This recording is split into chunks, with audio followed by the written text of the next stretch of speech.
From Washington at Valley Forge to Patton racing through France, America's greatest generals didn't just win battles. They changed the fate of nations. Their victories built empires. Their failures reshaped history. But who were the 10 that truly stand above the rest? Let's get right to it and start the countdown. Number 10, John J. Pershing. When America entered World War I, its army was tiny compared to Europe's giants. Leading them was General John J. Pershing, Black Jack. His mission? Turn a patchwork force into a modern army, and fast. Pershing refused to scatter American troops under French and British command, insisting they fight as one. Many called it arrogance, until the battles of Saint-Mihiel and the Meuse-Argonne offensive proved him right. Over 1 million Americans fought under his command, the largest U.S. force overseas up to that point. When the war ended, Pershing was awarded the unique title General of the Armies, the highest rank in U.S. history. His leadership didn't just win battles, it announced America as a global power. Number 9, Omar Bradley. If Eisenhower was the architect of victory in Europe, Omar Bradley was the builder. Known as the GI General, he wasn't flashy like Patton or stern like MacArthur.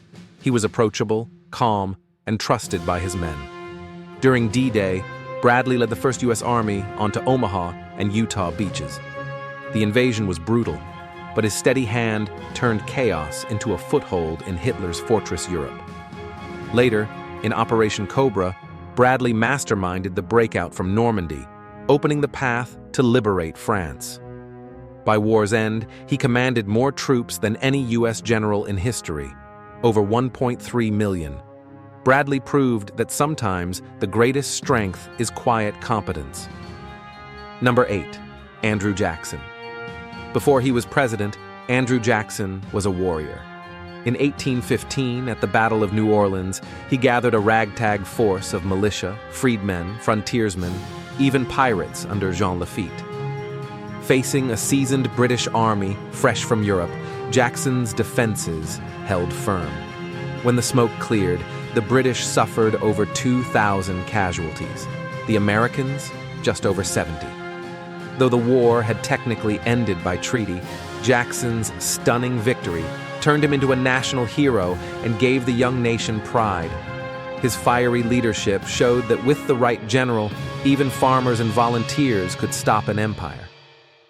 Number 7, Philip Sheridan. Short, fiery, and relentless, Philip Sheridan was the Union's thunderbolt. In the Shenandoah Valley, the Confederacy's breadbasket, he unleashed scorched earth tactics, declaring that a crow flying across the valley would have to carry its own food. At Cedar Creek in 1864, when Union troops were faltering, Sheridan galloped 20 miles to the battlefield, rallied his men, and turned retreat into victory. His energy electrified his troops when it mattered most. After the war, Sheridan's legacy became controversial in the South and the West. But in 1864 to 1865, his cavalry helped hammer the Confederacy into defeat. Number 6, George C. Marshall. Not all great generals lead charges on the battlefield. George C. Marshall never commanded troops in combat during World War II, but without him, there would be no victory. As Army Chief of Staff, Marshall expanded America's tiny pre-war army into a force of over 8 million. He handpicked the leaders who won the war, Eisenhower, Bradley, Patton, and oversaw the logistics that moved men and machines across the globe. Churchill called him the organizer of victory. After the war, he authored the Marshall Plan, rebuilding Europe and containing the Soviets. In 1953, he won the Nobel Peace Prize. Marshall's legacy proved that sometimes vision and organization win wars as surely as bullets. Number 5, George S. Patton. Flashy, foul-mouthed, and ferocious, George S. Patton was as controversial as he was brilliant. He believed in speed, aggression, and shock. In North Africa, Sicily, and France, his armies moved so fast that maps couldn't keep up. When German forces surrounded Bastogne during the Battle of the Bulge, Patton promised he could pivot his entire army and break through in days. Incredibly, he did it, rescuing the 101st Airborne and halting Hitler's last gamble. Patton's temper and theatrics often landed him in trouble, but his ferocity embodied the brutal truth of modern war. Strike fast, strike hard, never stop. Number 4, Robert E. Lee. Few generals are as complex as Robert E. Lee.